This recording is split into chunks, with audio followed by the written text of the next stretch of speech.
Coucou, Mbolou Mbolouanou.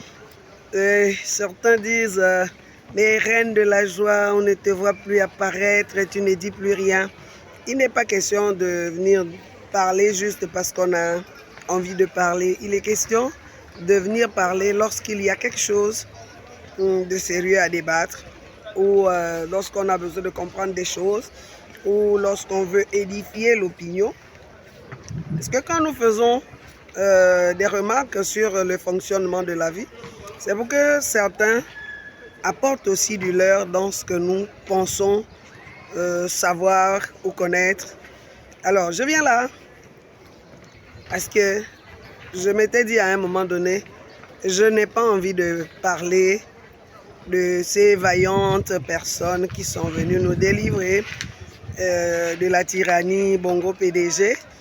Mais quand on se rend compte qu'il y a des choses qui ne vont pas, nous sommes des humains, nous pouvons nous tromper, nous pouvons mal nous comporter,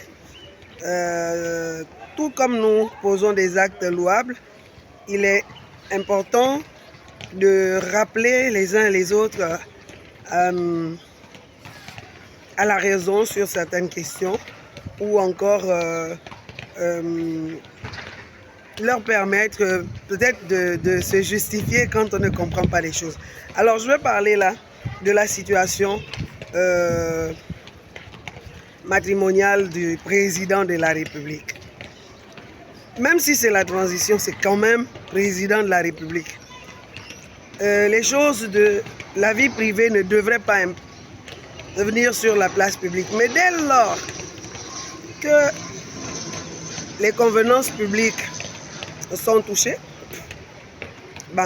nous sommes en droit de venir dire quelque chose. Qu'un Gabonais épouse 1100, 200 femmes, on s'en fiche. C'est dans nos traditions. Ça, c'est quoi? C'est le raccourci que tout le monde donne. Mais nous avons ici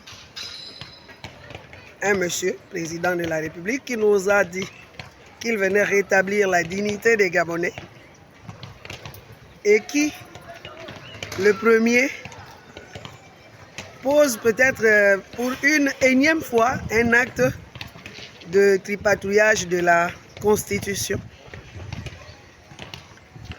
Oui, monsieur, vous êtes en droit d'épouser autant de femmes que vous voulez.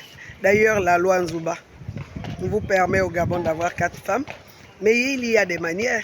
Ne faites pas les choses qui sont taillées à votre costume, à votre mesure, on dit.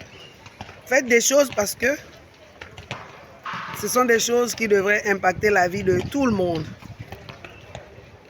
Vous avez décidé que désormais, les militaires, officiers supérieurs. Pourquoi d'abord officiers supérieurs?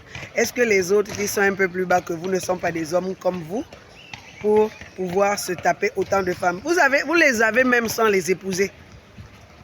Vous les avez.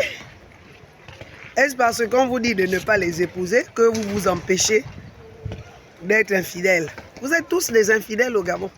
Mais maintenant, faites les choses avec la manière. Vous voulez épouser les femmes? Faites. D'ailleurs, pourquoi être pressé? Nous avons la Constitution qui est en train d'être rééditée. Vous aurez pu glisser, survoler à l'intérieur, mais ne pas seulement faire en sorte que ce soit les officiers supérieurs ou comme vous avez dit, mais que ce soit tous les Gabonais capables d'épouser 4 femmes ou 10, comme vous choisissez. Mais ne venez pas commencer à triturer la Constitution juste parce que vous avez des velléités personnelles. Et ça ne donne pas une garantie. Ce n'est pas un gage pour tout ce que vous venez nous dire ensuite. Ne venez pas perdre en crédibilité pour des choses en dessous de la ceinture, Monsieur le Président. Faites les choses parce qu'elles doivent arranger la nation gabonaise.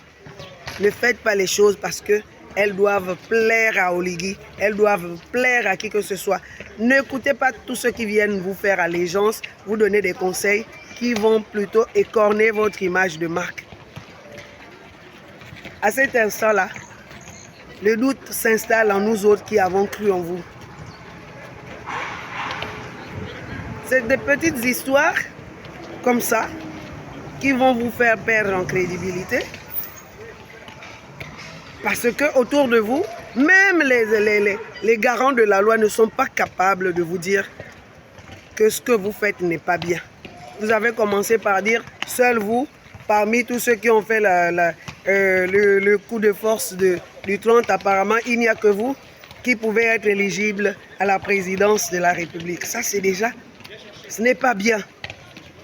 C'est quelque chose où vous écartez certains et vous-même vous vous mettez en valeur. Ce n'est pas bien pour une république qui se veut démocratique. Et là, vous venez pour une histoire de femmes, vous faites passer tous les officiers supérieurs dans la malle, et puis les autres, ce n'est pas des hommes, quoi. Et les juristes sont là, ils ne vous disent rien. Tout commence, l'allégeance commence par là. Et tout au long de la transition, nous allons continuer dans l'allégeance. Et si, puisque vous avez dit que c'est vous qui deviez vous présenter et pas les autres, avec toute la notoriété que vous êtes en train de vous donner en ce moment au Gabon, vous êtes peut-être sûr de passer. Mais si aujourd'hui vous n'arrivez pas à faire, à vous poser la question de savoir qu'est-ce que pensent les Gabonais, je ne pense pas que c'est une fois que vous serez installé que vous allez penser aux Gabonais. S'il vous plaît, nous n'avons pas envie de nous poser des questions sur, finalement, est-ce que nous sommes sortis de Bongo PDG? Alors, Monsieur le Président, nous vous attendons. Faites les choses en bon chrétien, en bon démocrate, en bon Gabonais. Nous sommes venus rétablir la dignité des Gabonais. Alors, il faut y aller jusqu'au bout. Merci.